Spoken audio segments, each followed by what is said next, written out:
Okay, इसीलिए कोई war वो जीते ही नहीं है। आज तक कोई भी वॉर वो जीते नहीं है। जीत के कंक्लूड किया हो ऐसा एक भी वॉर नहीं है। ना सीरिया का, ना इराक का, ना वियतनाम का, ना यूक्रेन का, ना अफ़गानिस्तान का। वो जीतेंगे ही नहीं, क्योंकि जीतने का ऑब्जेक्टिव ही नहीं है।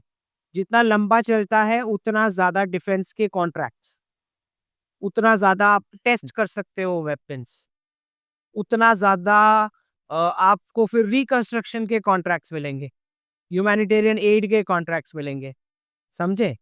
So this is how the industry has turned.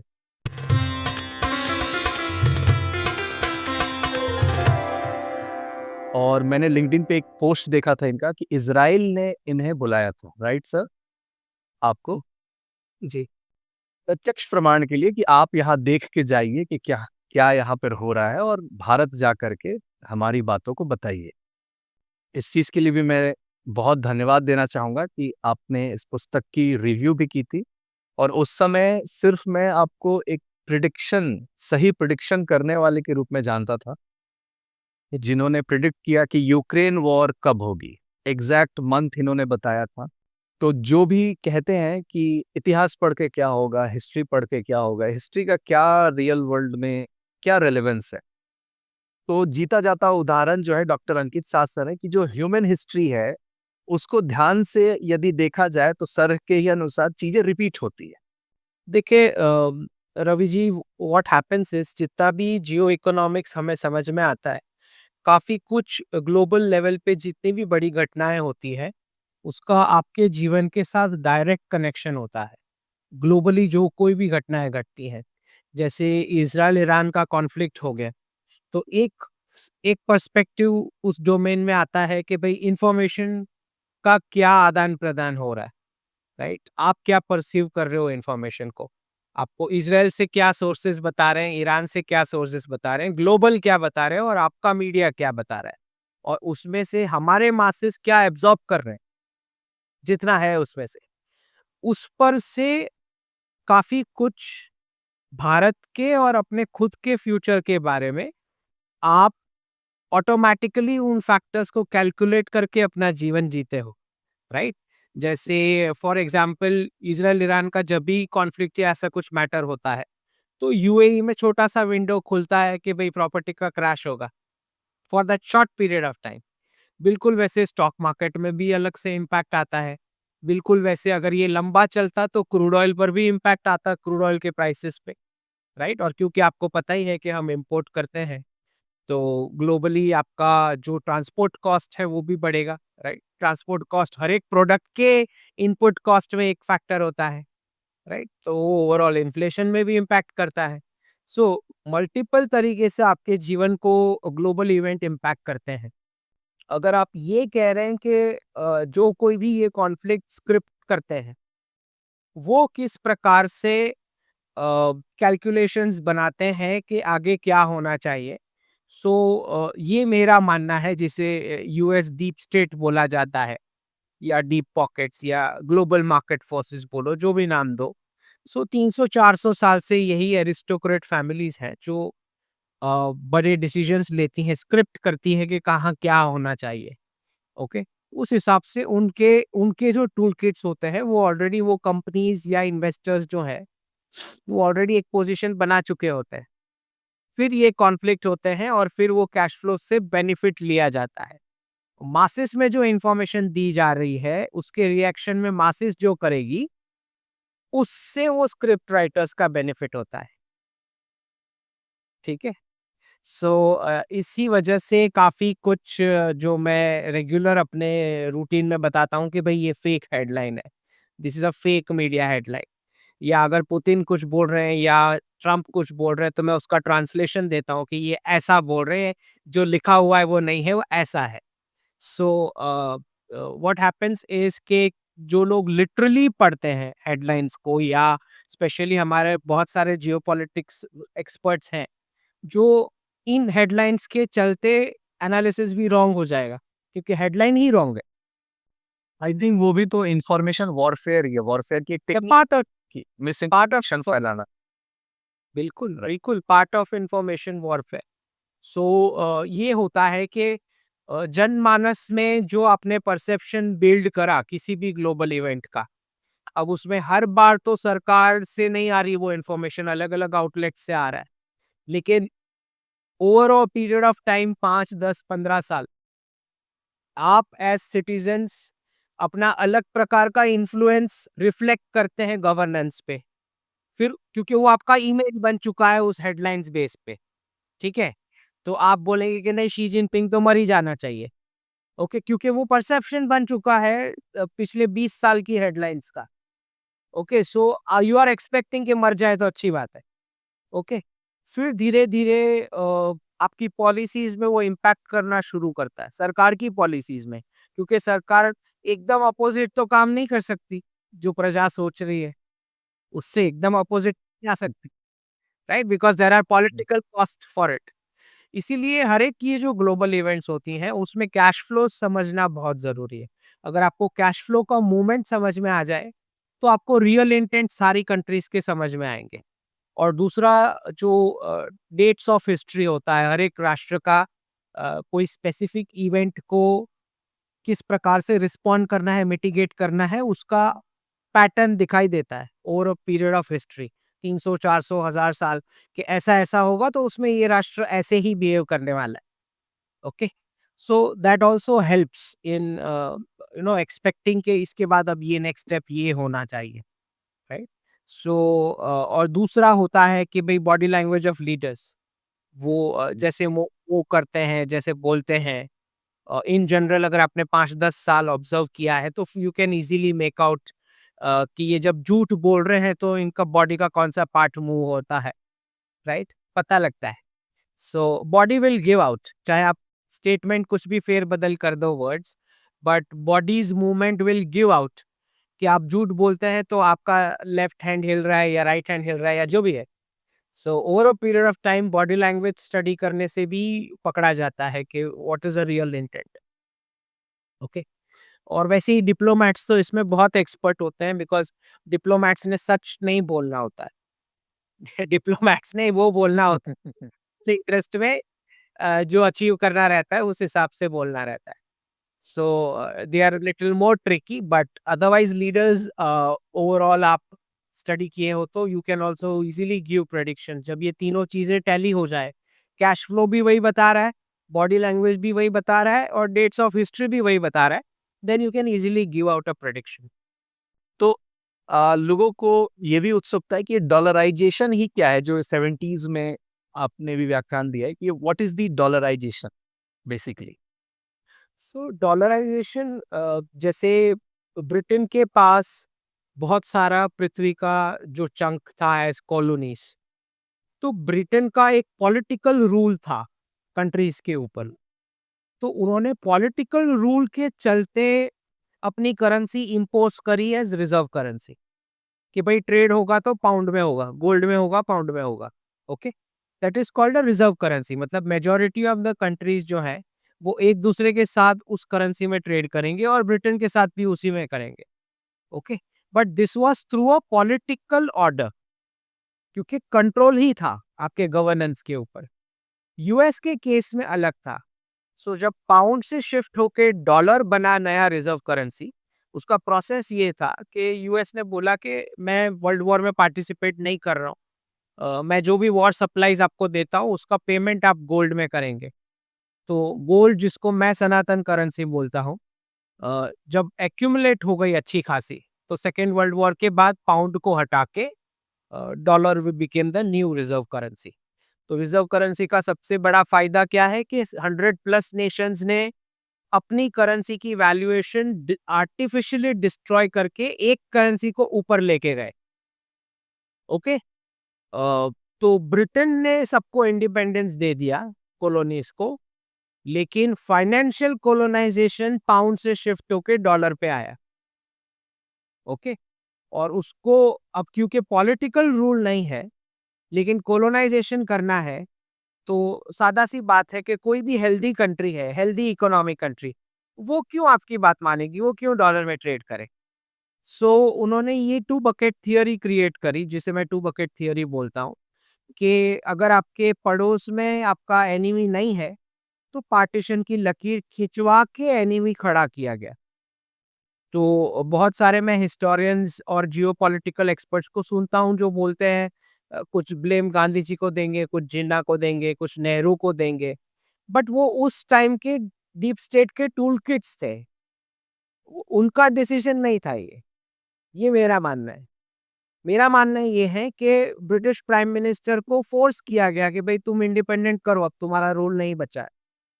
और अमेरिकी प्रेसिडेंट ने पार्टीशन के लिए उनको पुश किया कि ऐसा बकेट 2 खड़ा करना चाहिए कि एक हमारे खेमे में रहेगा, एक रशिया के खेमे में जाएगा। दोनों क्लैश करेंगे तो डॉलर कंटिन्यू रहता है रिजर्व करेंसी स्टेटस में।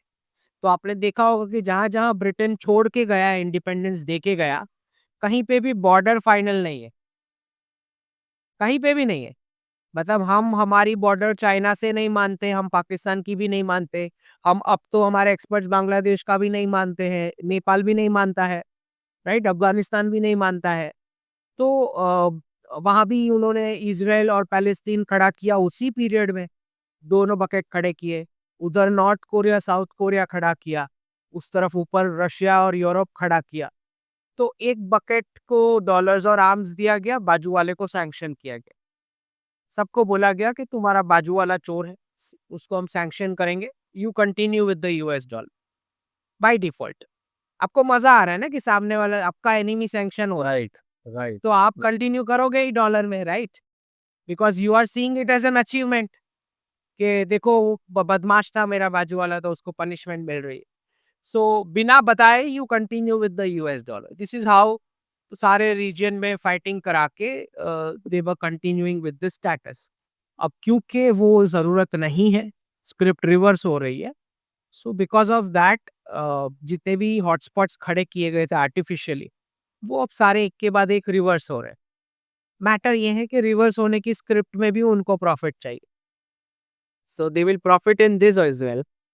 हमारे यहाँ एक एनालॉजी मुझे ध्यान में आ रही है। हमारे यहाँ जो लोकल नेता होते हैं, तो उनका एक पेक्यूलियर अप्रोच है, मतलब जितने भी लीडर्स हैं, कि प्रॉब्लम्स को खड़ा होने दो और जब तक मेरे पास ना आए प्रॉब्लम को सॉल्व होने मत दो। पहला तो ये है। और कभी-कभी प्रॉब्लम खुद ही क्रिएट करो और फिर उसको ही सॉल्व करने के लिए जाओ, and then you become a leader. हाँ, तो ये कुछ ऐसा ही दिखता है, राइट? मतलब पहले समस्या को क्रिएट करो, फिर उसका एक बताओ कि जैसे अभी सीज़ फायर हमने करा दिया। डोनाल्ड ट्रम्प का भी जो फेवरेट चल रहा है, हर जगह अनाउंस कर रहे हैं सीज़ फायर जो है। ये तो ये जो गुंडई है ना कि प्रोटेक्शन मनी, आपको हमसे बचाने के लिए हमें पैसे दो, दैट काइंड ऑफ थिंग।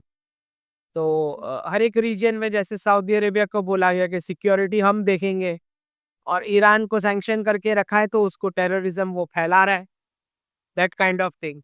तो ईरान और सऊदी अरेबिया, ईरान और इराक, ईरान और इज़राइल, राइट? सारे 2-2 बकेट्स।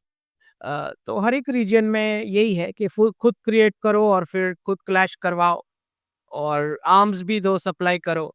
इनफैक्ट आपको डेट्स के साथ पता लगेगा। मैं जब इज़राइल विज़िट के लिए गया था, मैंने ये कन्फर्म करा क्योंकि बुक तो मेरा पब्लिश हो चुका था।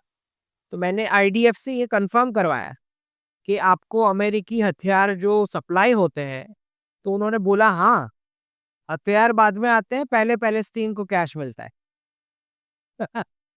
दे admitted it. Okay. The only thing is के क्योंकि एनालिसिस बहुत पुअर रहा हमारे एटलीस्ट 30-40 इयर्स, तो हमारे एक्सपर्ट्स यही बोल रहे थे कि पाकिस्तान अमेरिका को बेवकूफ़ बना रहा है, कोई वॉर ऑन टेरर नहीं है और हम अमेरिका को प्रूफ सबमिट करें कि ये टेररिस्ट थे। ओके, तो ये उल्टा चल रहा था, पाकिस्तान अमेरिका को बेवकूफ़ नहीं बना रहा था। पाकिस्तान आर्मी और अमेरिकी सरकार दोनों मिल के डिफेंस कंपनीज़ को पैसे ट्रांसफ़र कर रही थी, हुँ। यूएस की ही। तो कोई वॉर ऑन टेरर नहीं चल रहा था। सो हमें लग रहा था कि पाकिस्तान बेवकूफ़ बना के पैसे ऐंठ रहा है अमेरिका से। At least this is what the geopolitical experts were speaking. तो उन्हें किसी को भी ये 2 बकेट्स वाला पता ही नहीं था कि पाकिस्तान आर्मी और चाइनीज़ कम्युनिस्ट पार्टी दोनों यूएस डीप स्टेट के ही एक्सटेंशन थे, ये उन्हें पता ही नहीं था। दे वर लाइक चाइना एनिमी है, पाकिस्तान एनिमी है, बस दैट्स ऑल अबाउट इट। उन्हें पीछे का दिखाई नहीं दे रहा है कि डॉलर ने फंड कराया है ये दोनों। आई थिंक ये जो डीप स्टेट आप यूज कर रहे हैं, ये क्या फ्रेंच रेवोल्यूशन से इनको वो आइडिया मिला कि एक रेवोल्यूशन करवाओ, वॉर करवाओ, फिर वॉर में प्रॉफिट और ब्लड मनी बनाओ? मतलब अगर डीप स्टेट पे थोड़ा जाएं तो आप बताना चाहेंगे कि ये है क्या जो दिखाई नहीं? देखिए देखिए क्या है, ये पूरा क्लियरली कैश फ्लो के साथ कनेक्टेड है। पहले जैसे बार्टर हुआ करता था, बार्टर से ट्रेड हो रहा है।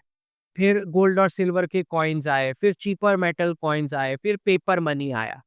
So basically it was about के ट्रेड को कौन डोमिनेट करेगा, ट्रेड को फिनेंस कौन करेगा। अ, वो शक्तिमान माना जाता था। तो ये जो डीप स्टेट एरिस्टोक्रेट फैमिलीज हुआ करती थी, ये वॉर्स को फंड कराती थी। They were the bankers for the wars. जिसका जिसके साथ वॉर हो रहा है, तो वो दोनों साइड की कंट्रीज को फंड करते थे कि तुम लोग जाओ लड़ाई पे। ओके, और फिर उसके साथ एक मिलिट्री इंडस्ट्रियल कॉम्प्लेक्स है जो उसके साथ सेट हो गया। तो फिर अब क्या है कि वॉर नहीं है तो भी खाली रेगिस्तान में भी मिसाइल गिराओ। ओके, बिकॉज करेंसी जो रिजर्व करेंसी स्टेटस है, तो एंडलेस प्रिंटिंग की कैपेसिटी है, क्योंकि इन्फ्लेशन 100+ कंट्री को पास ऑन हो रहा है, तो पता लगेगा ही नहीं। ओके, तो एंडलेस करेंसी छप रही है एक बिल्डिंग में, बाजू की बिल्डिंग में डिफेंस कॉन्ट्रैक्टर बैठा है, उसको ट्रांसफर हो रहा है और तीसरा कंट्री डिस्ट्रॉय हो रहा है। ओके, इसीलिए कोई वॉर वो जीते ही नहीं है, आज तक कोई भी वॉर वो जीते नहीं है। जीत के कंक्लूड किया हो ऐसा एक भी वॉर नहीं है। ना सीरिया का, ना इराक का, ना वियतनाम का, ना यूक्रेन का, ना अफगानिस्तान का। वो जीतेंगे ही नहीं, क्योंकि जीतने का ऑब्जेक्टिव ही नहीं है। जितना लंबा चलता है उतना ज्यादा डिफेंस के कॉन्ट्रैक्ट्स, उतना ज़्यादा आप टेस्ट कर सकते हो वेपन्स, उतना ज़्यादा आपको फिर रिकंस्ट्रक्शन के कॉन्ट्रैक्ट्स मिलेंगे, ह्यूमैनिटेरियन एड के कॉन्ट्रैक्ट्स मिलेंगे, समझे? So this is how the industry has turned. पहले कस्टमर बनाओ फिर सप्लाई करो, that kind of thing.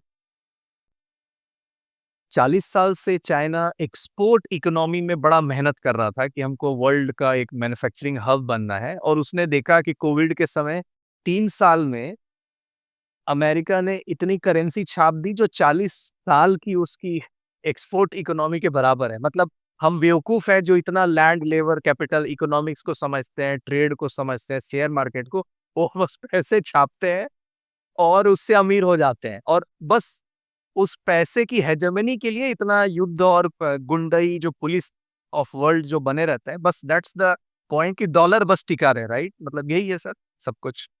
That is what it was. तो क्योंकि इससे पहले बैकग्राउंड है, आई थिंक 2018 में भारत ने सबसे पहले शी जिनपिंग को ये ऑफर करा था कि let us trade in yuan and रुपी। 2018 की बात है, कोविड से पहले, कोविड से 2 साल पहले।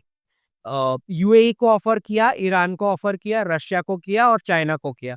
4 कंट्रीज़ को हमने ऑफर किया था ऑफ़िशियली। तो तब शी जिनपिंग ने मना कर दिया। 2018 में उनका वो सेकंड टर्म चल रहा था और सेंट्रल मिलिट्री कमीशन के अभी वो हेड ही हुए थे। सो उतना व्याप्त कंट्रोल नहीं था उनका। एनीवेज़ ही डिनाइड। ओके। जबकि यूएई और ईरान और Russia they all agreed. Okay. तो लेकिन जब कोविड आया तब ये रियलाइजेशन उन्हें आया कि 40 साल से हम मेहनत कर रहे हैं और खाली 3 ट्रिलियन बनाए रिजर्व्स में, और अमेरिका ने 14 ट्रिलियन छाप दिए 3 साल कोविड में, और अमेरिकन्स को फ्री में डिस्ट्रीब्यूट कर दिए, बांट दिए। So that was the realisation point कि ये एक्सपोर्ट मॉडल का कोई मतलब नहीं है, क्योंकि वैल्यूएशन डॉलर इनवॉइसिंग से हो रहा है, तो कितना भी तुम मेहनत कर लो, वो करेंसी छाप रहे हो, तुम बनाए जा रहे हो, तुम्हारे नेचुरल रिसोर्सेज खाली होते जा रहे हैं, तुम्हारी सिटीज पोल्यूट होती जा रही है, एम्प्लॉयमेंट मिल रहा है लेकिन उसके बदले में आप अपने बर्थ रेट खो चुके हो। Right. Okay, single child policy impose करके। तो उस टेक्नोलॉजी का आप क्या करोगे जब आप बूढ़े हो चुके हो, पैसे भी नहीं बने और बूढ़े हो चुके। सो डॉलर प्रिंटिंग मशीन ने जो बर्बादी करी है, अमेरिका में फैमिली की बर्बादी हुई, क्योंकि जब पैसा फ्री का मिलता है तो मिसबिहेवियर बढ़ता है एक दूसरे के साथ। और चाइना में फैमिली की बर्बाद हुई क्योंकि इतना काम निकलवाना था सबसे। तो खुद का कंजम्पशन सिंगल चाइल्ड पॉलिसी डाल के बंद कर दिया। वर्ल्ड के कंजम्पशन के लिए काम करने लग गए। तो डॉलर ने दोनों साइड बर्बादी करी, एक बार एक जगह मिसबिहेवियर से और दूसरी जगह जबरदस्ती काम निकलवा के, लेबर अब्यूज से। तो और दोनों भी बूढ़े हो गए। उधर भी मिसबिहेवियर से बर्थ रेट चला गया और इधर जबरदस्ती का बर्थ रेट निकलवाया गया सिंगल चाइल्ड पॉलिसी इम्पोज करके। तो ये जो पूरा यूनिपोलर वर्ल्ड बना जहाँ पे करेंसी एक जगह प्रिंट होगी और काम सब एक जगह पे होगा, मैन्युफैक्चरिंग, चीप मैन्युफैक्चरिंग, इसमें दोनों ही बूढ़े हो चुके। दोनों इकोनॉमी में फैमिली बर्बाद करी उन्होंने। कैपिटलिज्म, कम्युनिज्म दोनों ने बर्बाद करी फैमिली को, क्योंकि दोनों थियोरी में फैमिली वर्ड मेंशन्ड ही नहीं एक भी बार। राइट। अन- तो ये सब ट्रिगर कैसे हुआ डी डॉलराइजेशन जो आप कहते हैं, जब इतनी अच्छी कंट्रोल, इतना अच्छा इन्होंने सिस्टम बनाया है कि सिर्फ मुद्रा करेंसी को ही कंट्रोल करो, बिजनेस करने की भी जरूरत नहीं है।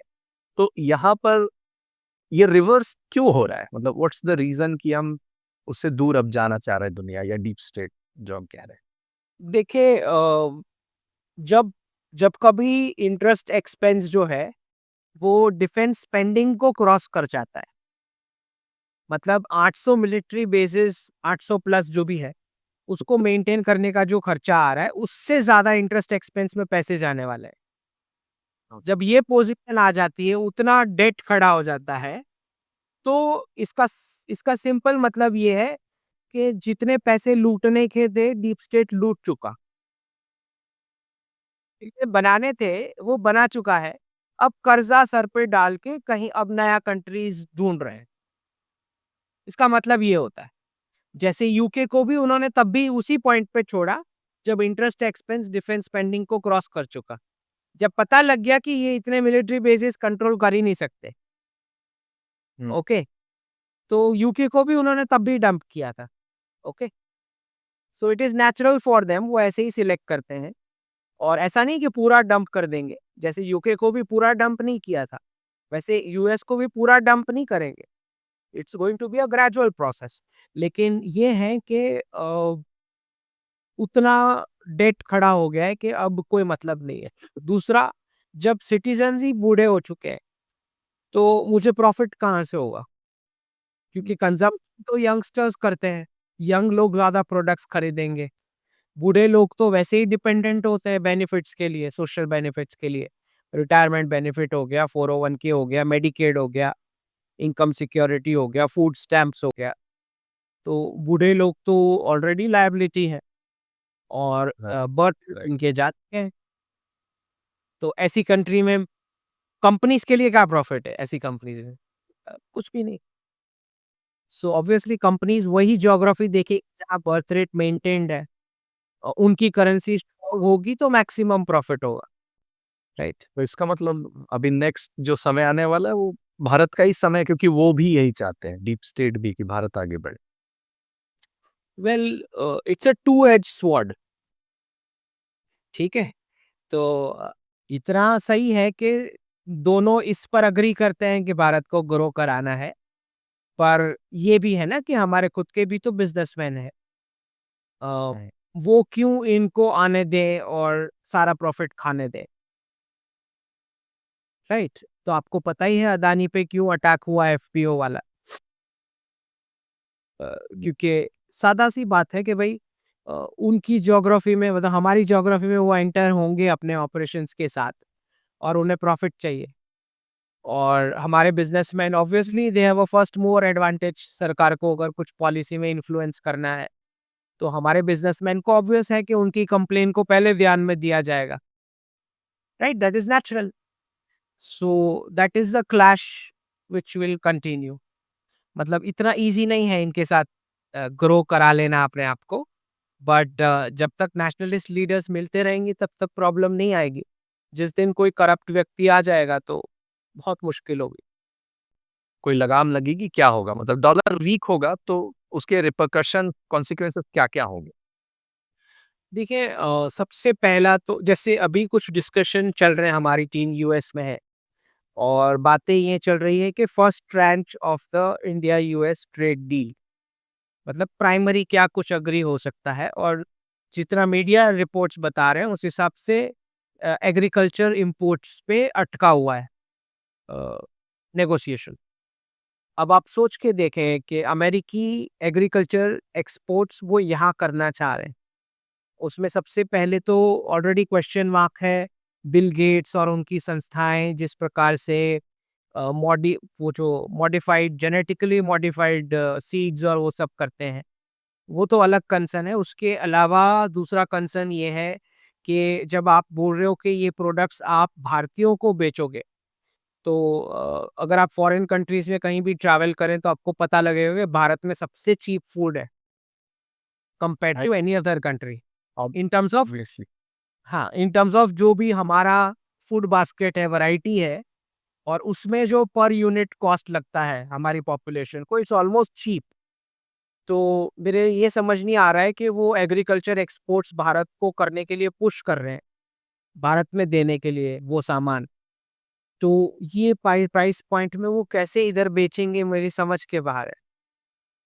अमेरिकी प्रोडक्ट्स, मतलब से स्वीट कॉर्न आ रहा है सपोज अमेरिका से, पहले तो आप उस पर ट्रांसपोर्ट कॉस्ट ऐड करो, प्लस अमेरिका का जो ग्रो करने का कॉस्ट होगा, फिर उसको आप यहाँ पे स्टोरेज करके यहाँ बेचना चाह रहे हो, और यहाँ पे जो स्वीट कॉर्न मिल रहा होगा उसका प्राइसिंग, मतलब आप कितना डॉलर गिराने की बात कर रहे हो,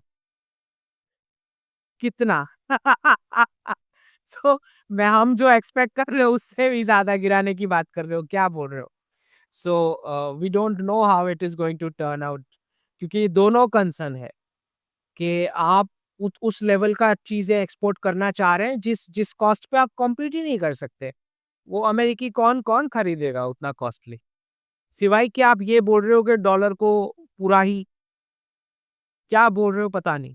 सो I don't know what he has in his mind president Trump, but पेच यहाँ पे अटका हुआ है एग्रीकल्चर एक्सपोर्ट पे।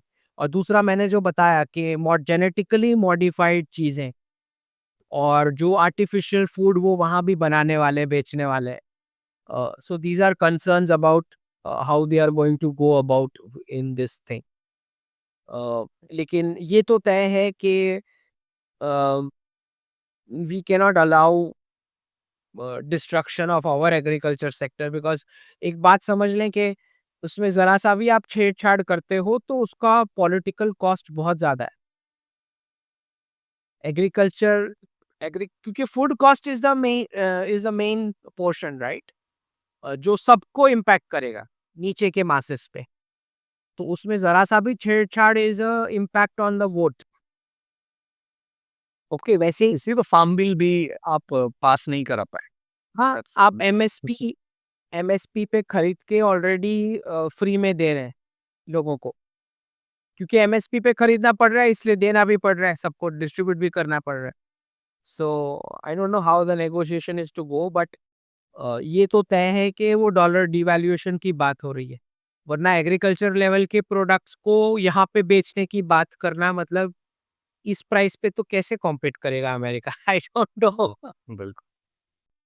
तो आने वाले समय के लिए कुछ प्रिडिक्शन यदि आप सर देना चाहें तो अगले 1 साल में कुछ इंटरेस्टिंग जो आपको लग रहा है कि ऑब्वियसली वो होने को है बहुत। Well, I think Iranian रजीम change तो होने को है, 1 साल के अंदर तो हो जाना चाहिए। मतलब ये जो कॉन्फ्लिक्ट हुआ इसमें विनर कौन है, इजराइल और बेसिकली ईरान में हुआ क्या बेसिकली इसमें? वेल, देखिए इज़राइल ने जो अपना टारगेट था विच इज़ कि आयतुल्ला खामेनी की टीम के जो गवर्नेंस के अंदर उनके लॉयलिस्ट थे गवर्नमेंट में, उन सबको मार दिया है। उनका पूरा टारगेट लिस्ट कंप्लीट हो गया है। उसके बाद उन्होंने स्क्रिप्ट करवा के बंद करा दिया। मतलब दोनों साइड बैठ के तुम 3 मिसाइल इधर गिराना, मैं 5 उधर गिराऊँगा, कोई हर्ट नहीं होगा, कोई मरेगा नहीं, and we close it.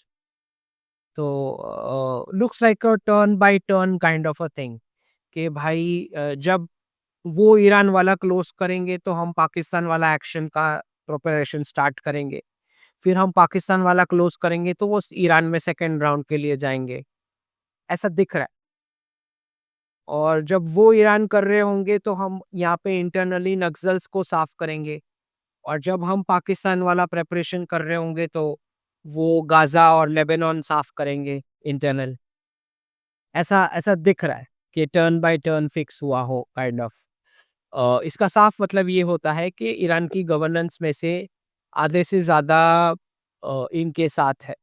US का। तो ऑलरेडी मतलब रेजिम चेंज हो चुका है। इट्स ऑलरेडी हो चुका है।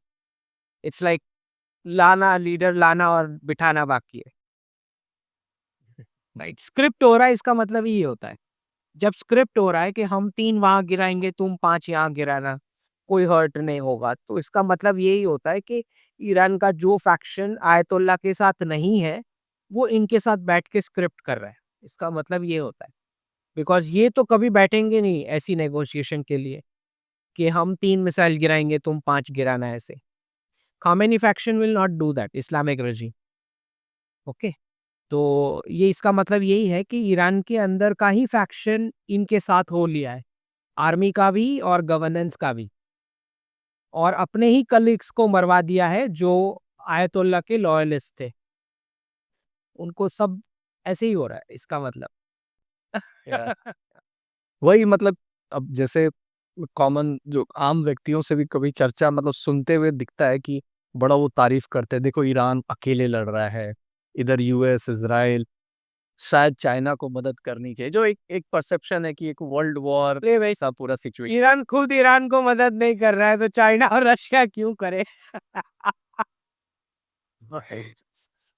सो इट्स लाइक देखिए पूरा द जियोपॉलिटिक्स हैज चेंज्ड। वो पुराना रहा ही नहीं ना जो China, Russia, north Korea, Iran ऐसा बोला जाता था। डॉलराइजेशन के पीरियड में ऐसा था, क्योंकि सामने की बकेट्स के साथ में इकट्ठा हो ही जाएंगे ना। जब आप डॉलर को फैला रहे थे एज रिजर्व करेंसी, एक बकेट को सैंक्शन कर रहे थे, बाजू वाले को आर्म्स और डॉलर दे रहे थे, तो ऑब्वियसली जिनको सैंक्शन किया वो सब साथ में हो ही लेंगे ना। होना ही पड़ेगा उनको, और कहाँ और क्या करेंगे? जब आपने ट्रेड में से ही उनको बाहर कर दिया, तो खाने-पीने को तो चाहिए ना, एक-दूसरे किसी के साथ तो ट्रेड करेंगे। तो वो नेचुरल बनता था कि ईरान और रशिया साथ में हो लिए थे, क्योंकि आपने सैंक्शन करके रखा है। अब डी-डॉलराइजेशन चल रहा है, तो रिवर्स होना है। तो ऑब्वियसली अब वो साथ में नहीं है। They are with you now because वो रेजिम चेंज चाह रहे हैं अब। ईरान क्रिश्चियन मेजॉरिटी नेशन बनने वाला, ऐसी 3 कंट्री हैं जो आप बताते हैं। कौन-कौन सी कंट्री एक बार दोहरा देंगे सर आप? तो UAE as a first Hindu country, Saudi Arabia as a Jewish majority और Iran as a Christian majority. ये तो 3 साल पहले का प्रेडिक्शन है सो। राइट, राइट, 3 साल पहले। आपको मैंने कहते सुना था ईरान का मतलब बेसिकली जो फीमेल हैं, महिलाएँ हैं, वो क्रिश्चियन वैल्यू के तरफ अट्रैक्ट हो रही है, आपका ये कहना है? हाँ, क्योंकि जनरली क्या होता है कि इस्लामिक कंट्रीज़ का बर्थ रेट हाई ही होता है। तो अगर कंट्री इस्लामिक है और बर्थ रेट हाई नहीं है, अगर डेटा ऐसा कह रहा है तो इसका मतलब वो ऑलरेडी क्रिश्चियनिटी में कन्वर्ट कर चुकी है। Oh! They are already rebelling against the regime. वो क्लेरिक्स की बात मानना नहीं चाहते। इसका मतलब ये होता है। इस्लामिक क्लेरिक्स के अगेंस्ट में है वो। अगर अगेंस्ट में नहीं होती तो बर्थ हो रहे होते। हुँ। तो ये तो रेजिम चेंज से वो खुशी होंगी ईरान में जो भी वो रेजिम चेंज होने वाला है। वो चाहती हैं। और उनका उनका मेमोरीज़ शाह रेजिम वाला से लिंक है कि वो मॉडर्निज़्म को क्रिश्चियनिटी के साथ कन्फ्यूज़ कर चुके हैं। सो क्योंकि उन्होंने वो वाली मेमोरीज़ उनको पता है कि भई लड़कियाँ छोटे स्कर्ट्स पहन के कॉलेज जा सकती थी, बाल खुले रख सकती थी, एक्सेट्रा, एक्सेट्रा। जो शाह रेजिम में पॉसिबल था।